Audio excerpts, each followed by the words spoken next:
Welcome to the Relationship and Wellness Podcast with Nicola Beer. Nicola runs transformational breakthrough programs for individuals and couples and has several award-winning audio programs. For details, visit www.nicolabeer.com today. Please note, places are limited and are available on first-come, first-served basis. Hi and welcome, so happy you're here. In this episode I'm going to be talking about breaking free from caretaking, codependency and codependent relationships. Now for those of you that are wondering what codependency is, ACA has a good definition of codependency, which states that codependency is a relationship dynamic that involves putting others' needs before your own, sometimes to your own detriment, focusing on others by being overly caretaking and or approval seeking becomes central to your life. ACA stands for Adult Children of Alcoholics and Dysfunctional Families. It's a 12-step support group. In this definition of codependency, it is highlighting three main ways a person may be being codependent. 1, prioritizing other needs before their own, even when it may harm them. 2, overly caretaking. There's a difference between being caring and then taking care, taking responsibility of other people's responsibilities. And then that becomes who you are. Your identity is formed. Approval seeking is the third thing that it mentions. You need to get approval from others, people pleasing, so that you do everything you can to gain approval, gain recognition, and to be liked. So these are the three main areas of codependent drivers. And it can lead a person to take over their family's welfare and finances. It can lead to a person developing a social media addiction where they rely on likes, love hearts, and comments to feel good. It can also lead to cheating addiction, where a person relies on validation from others to feel happy about their body, about themselves. And in my one-to-one individual breakthrough programs, I really help people to break free from the destructive patterns of codependency so that they can have healthy relationships and start looking after their own needs. I'm also going to explore today the root of codependency. Why does someone start becoming codependent? I've now guided over 100 people to change this pattern. And we do this by boosting their self-esteem, helping them to feel good about themselves, doing childhood trauma therapy so that people can do things for themselves first and then for others and not be relying on others to get love, attention, or because they have a deep need to be needed. If you or your partner know someone that is codependent, if you are codependent, if you feel your partner is codependent, they may really benefit from listening to this. So why is codependency an issue? Codependent people form unhealthy attachments to another person. That person could be their romantic partner, friend, or family. They are attracted to helping people that need support. For example, someone struggling with an addiction or illness. By taking care of someone else, they lose sight of themselves and depend on this person to give them their sense of identity. Alison came to me for help because her long-term boyfriend, who she lived with, had a weed addiction and was in and out of jobs. He lost his parents in his 20s, and Alison felt a duty, as she was his only family, so she felt a duty to take care of him, even though he was not even helping himself. Her life became all about him, despite her own children feeling uncomfortable with it. His drama became her drama, and she was seeking to control and monitor his actions and behaviour. She knew the relationship was not giving her much joy. In fact, her finances were deeply suffering because of it, as was her relationship with her 3 older children, and yet she couldn't let go. Even on 2 occasions, the police were called because he had a drunken anxiety attack, smashed a glass and was threatening to hurt himself. It was not healthy for her, but she felt she couldn't exist separate from the relationship. When they broke up, she was in so much pain. More pain than her previous marriage of 15 years ending. More pain than anything else. Because she was so tied up to being his caretaker that she felt loss, a huge loss, not having him to focus on, control, organise and worry about. It left a huge void in her life. When she described her relationship history, it was clear that her relationship got stronger with him when her children left the nest, as the saying goes. As her children needed her less, she replaced her children's need for her with his need. One of the things I often notice when helping people to free themselves from codependency is a confusion with love and pity.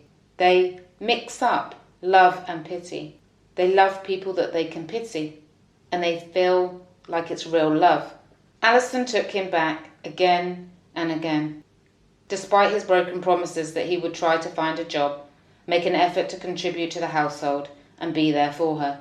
Her family and friends had given up on talking to her about him because she would complain and cry on their shoulder and then do nothing. She felt alone and lost, and yet she couldn't break the cycle on her own until we did the Breakthrough program. Codependents lose sight of their separate individuality in the act of immersing themselves in a codependent relationship. Like Alison, they find it difficult to separate themselves from the relationship. They give chances after chances in the hope that their partner will change. Their moods are dictated entirely by the state of their relationship. If the person they are connected to is happy, they are happy. If they are sad, they are sad. If they are in a bad mood, they feel bad. Their attention is directed completely outside of themselves. A person in a codependent relationship will try to better the other person at the cost of their own well-being. Alison had one of her own children refuse to speak to her if she took him back. She was financially suffering as he owed her significant amounts of money. Taking him back was enabling his behaviour so he could continue to take little to no action to find a job and change his ways. In a codependent relationship, many enable the person's bad habits by cleaning up their mess after them to reduce friction in the relationship and life, so the person doesn't face the consequences. Alison grew up in a household where little affection or interest in her or her siblings was shown. She was the oldest of 5 children and had to take care of them, stick up for them against her mother. She would protect them sometimes when her mother was violent and verbally abusive. She would be trusted to take care of them and babysit when she was only herself barely 11 years old. As a relationship counsellor and childhood trauma therapist, I support people to untangle themselves from such learned behaviours so that they can set healthy boundaries in their relationship. Codependency can be hard to break free from when a person is so used to putting others before themselves all their life, or where they need to gain approval from others to feel good about themselves. In a way, they become addicted to approval and attention. What leads people to become codependent?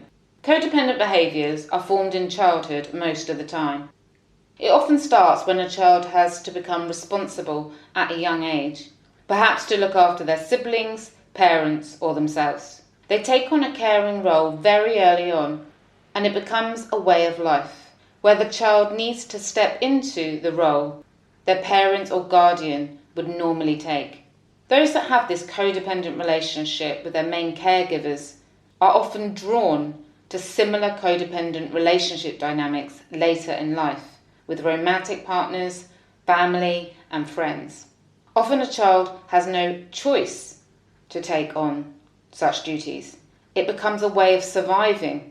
A child will do whatever they can to fit into the dysfunctional system.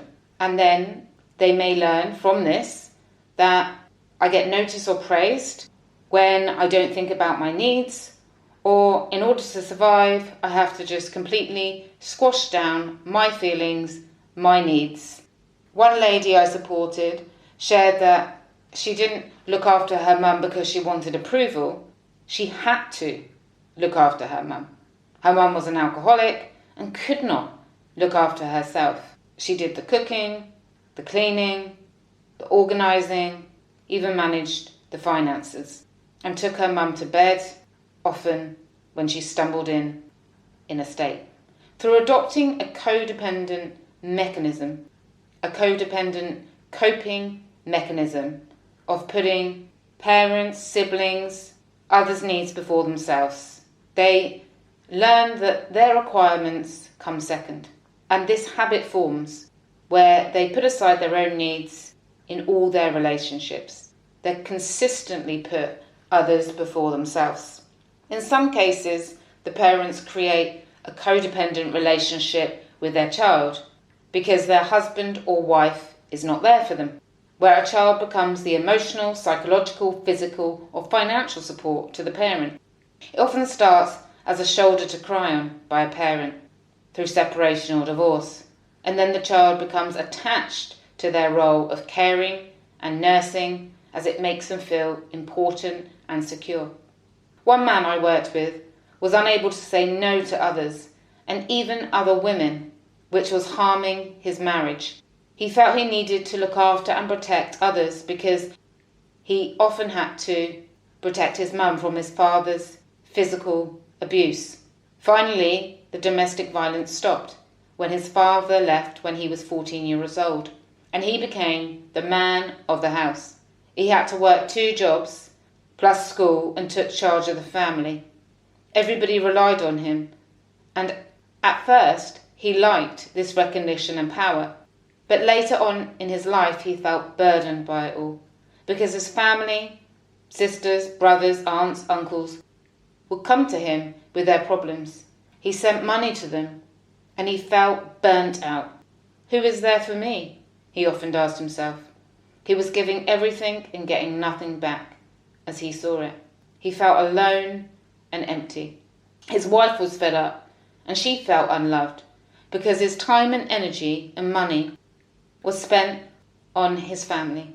She withdrew her love and actions towards him because he wouldn't change. He felt even more alone and started to feel low, depressed, and question the purpose of life.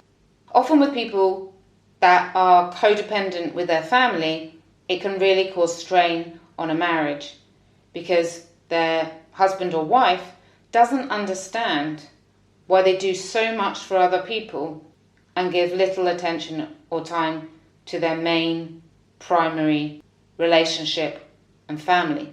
And it's often because the person has an inbuilt belief that they have to.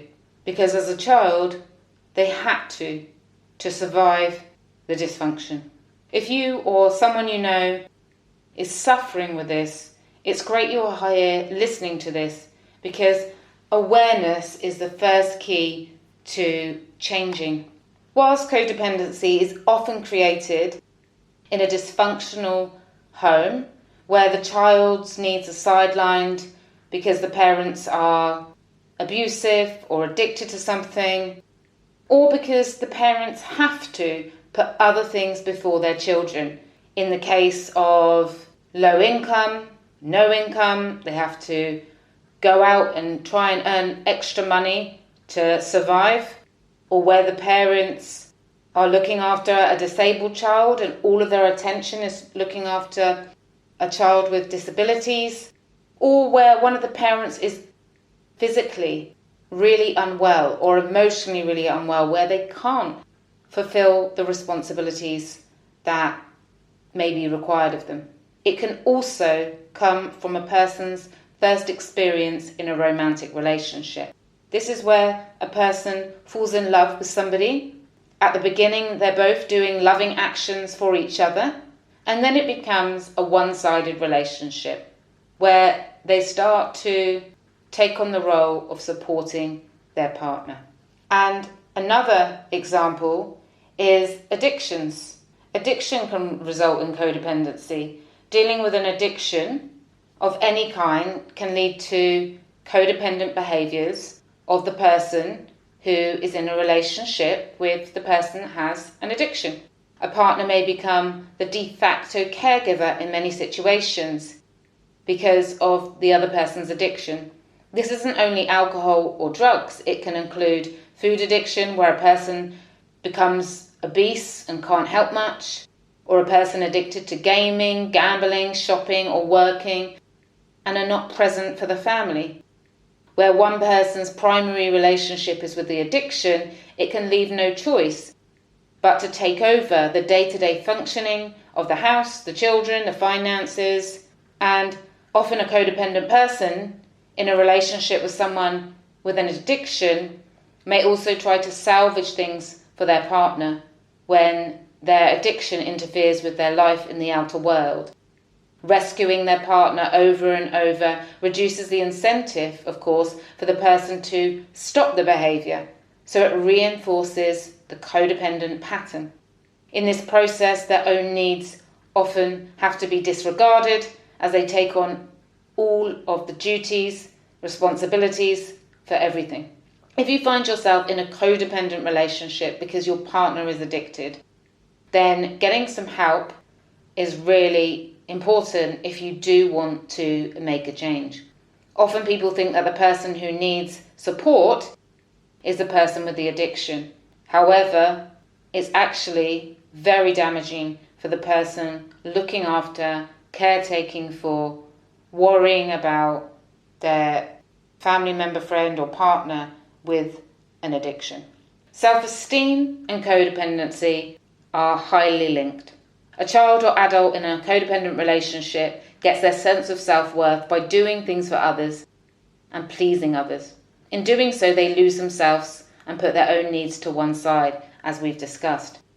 Denying their own needs will make them realise over time that it's best not to have any needs because they get disappointed. And so they completely stop needing. And what message does that send to yourself? I'm not worthy of being loved. I'm not worthy of asking for anything. I must just give. And other people may take from me. This is often why people stay in abusive relationships, support an addict. Despite it having negative consequences for themselves, they stay. It's why some people find it so easy to spend money or time on others and are not able to give time or money to themselves. If so far you can recognise these patterns in yourself or someone close to you, there are some other behaviours to be aware of so that you can begin to change what is not serving you. So these are the main behaviours of a codependent person. The saviour complex. They may make it their mission to shield the other person from any perceived threat to their well-being. They may rush to control the damage if their partner makes a misstep. Codependent people often enable their partner's bad habits because they let them hide away rather than face the consequences. They clean up after them, they apologise for them, and they may push others away so that they can be the main person in their life.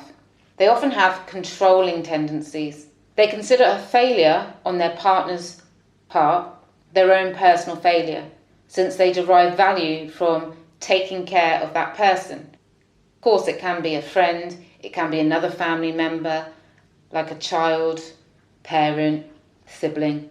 It's basically where they get so deeply upset if that person makes mistakes that they become fixated on trying to make sure that that person doesn't make mistakes. One man I worked with was giving his wife guidance on everything, and it was causing so much tension. There was an 11-year age gap between them, so when they first got together, he looked after both of them. He took control of everything. When she later finished college and started working, he couldn't let go of the control, of trying to take care of everything for her. He would give her advice on what to wear, what to say in public, He would say what was appropriate and what not was appropriate in her day-to-day life. When she shared about interactions she had with her boss, he would critique her approach and what she had done. He also wanted to manage the finances of them both and didn't value her input on any saving and investment decisions. He was so used to controlling everything, which she mistook for love and care, until she wanted to take back some control herself, until she wanted a voice for herself. And the whole dynamic of the codependent relationship had to change. She wanted to be a partner, and she was in a child-parent relationship.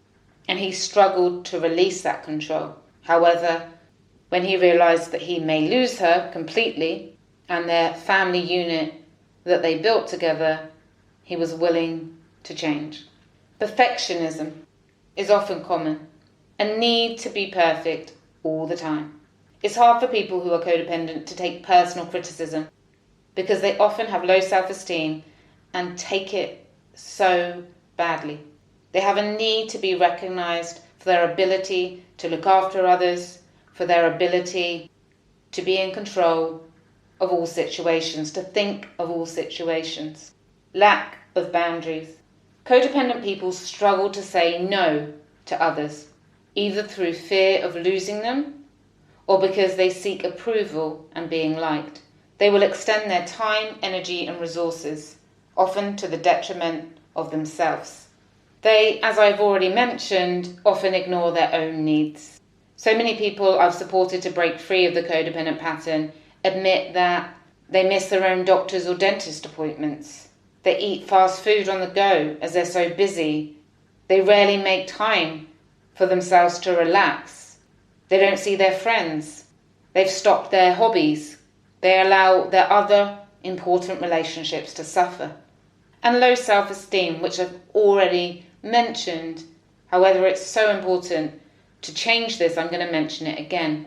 So many people who are codependent believe that in order to be loved, I put myself last.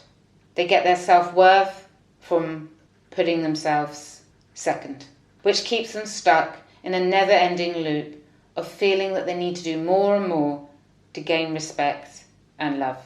The great news is that once a person starts stopping their behaviour, starts not saying yes to everything in a moment, and starts saying no, they can build their sense of self-worth and start really thriving in life. So how to break the cycle of codependency?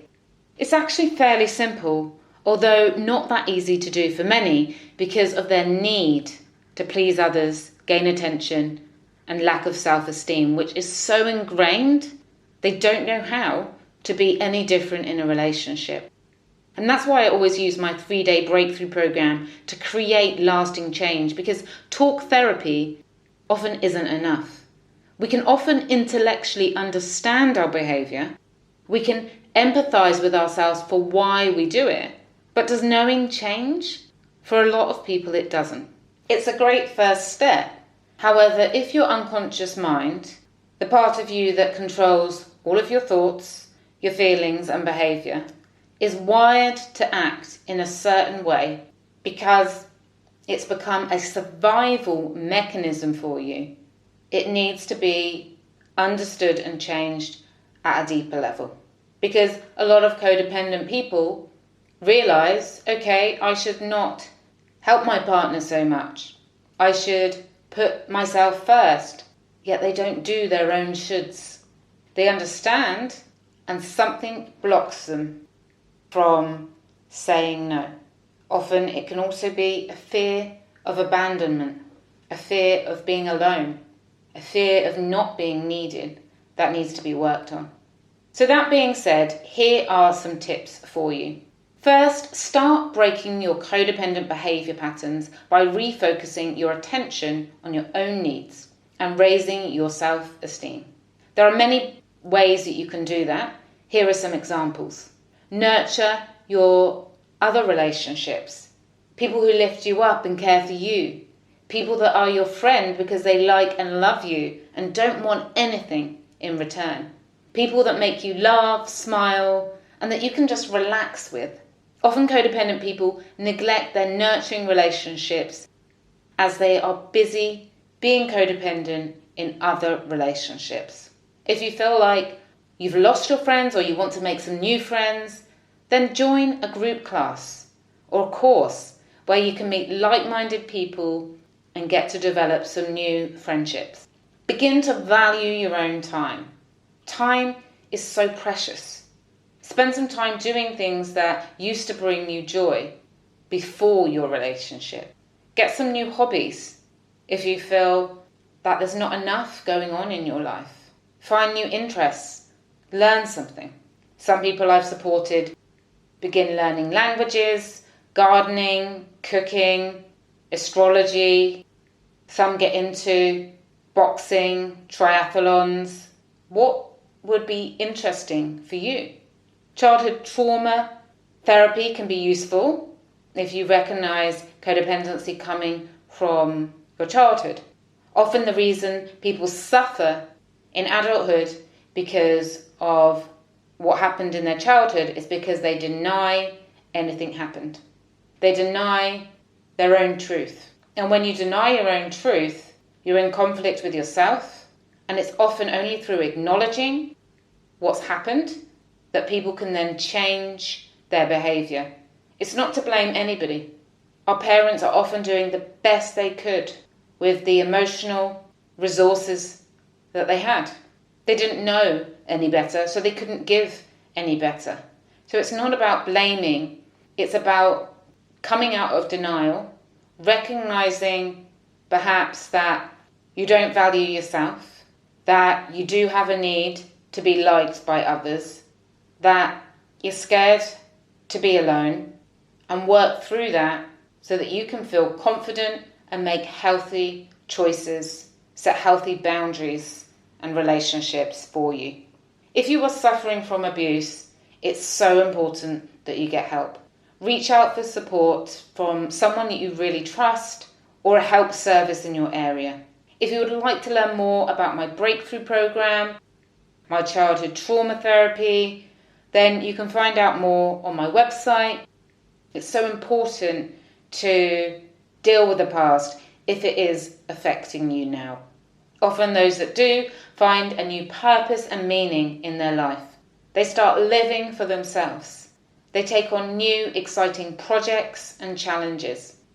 Of course, one-to-one support is not available for everyone. Finances can be an issue. Lack of freedom to talk to somebody. Transportation can be an issue. And that is where 12-step support groups can be very helpful. You can find free help and guidance from Codependent Anonymous, which if you Google it, I'm sure you will find that has meetings all over the world and many online. And there's also ACA, Adult Children of Alcoholics and Dysfunctional Families. If you recognise that you also have been affected by difficulties in the family dynamics growing up. If you would like support to your relationship questions, then do join the Facebook group. I answer every question that a member has, and you can post anonymously now. And also people often ask questions to the group where they get ideas, support from people that have gone through the same struggles that they're going through. I post videos in there weekly, and I would love to connect with you more personally there. If you have enjoyed the show, I would also so appreciate a like, a rating or review. It helps the show stay visible so that more people can have thriving, healthy, positive relationships. From my heart to yours, thank you so much for listening. Take good care of yourself. Until next time. Bye. Thanks for listening to the Relationship and Wellness Podcast with Nicola Beer. Check out the award-winning audio programs. Visit www.nicolabeer.com today.